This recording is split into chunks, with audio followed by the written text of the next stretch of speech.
What makes comparing tennis player game statistics difficult long-term? Imagine trying to compare two tennis players from different decades.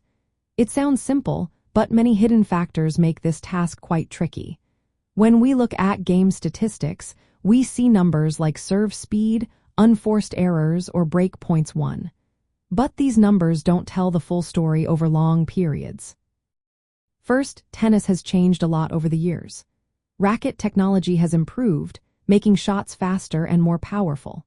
Court surfaces have evolved from grass to hard courts and clay, each affecting how the ball bounces and speeds. Tournament formats have also shifted, with more best-of-5 matches or different scheduling. All these changes mean players are competing under very different conditions, so comparing their stats directly can be misleading. Second, how we collect and record data has also changed.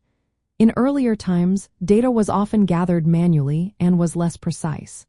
Today, we have advanced tracking systems that record every shot's speed, spin, and placement. Because of this, older statistics might be less accurate or incomplete, making it hard to compare them with modern data.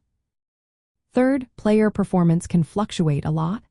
A player might have a hot streak or a slump, which influences their statistics.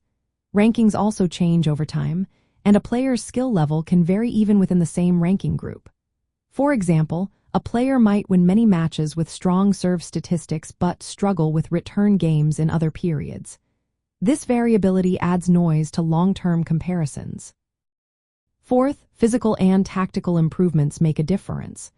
Modern players often have better fitness, recovery routines, and tactical training. These factors can lead to better statistics in areas like unforced errors or serve effectiveness. Comparing a player from decades ago with today's athletes doesn't account for these advancements. Lastly, sample size plays a role. Players with fewer matches or inconsistent participation can skew their overall stats. For example, a player with only a handful of matches might have unusually high or low unforced error rates, which don't reflect their true skill level. This makes it hard to draw fair comparisons over long periods. When analyzing tennis game statistics across eras, it's important to consider these factors. Adjusting data for changes in conditions or focusing on relative performance within a specific era helps make comparisons more meaningful. Understanding these challenges helps us appreciate the complexity behind long-term player evaluations and reminds us to interpret statistics carefully.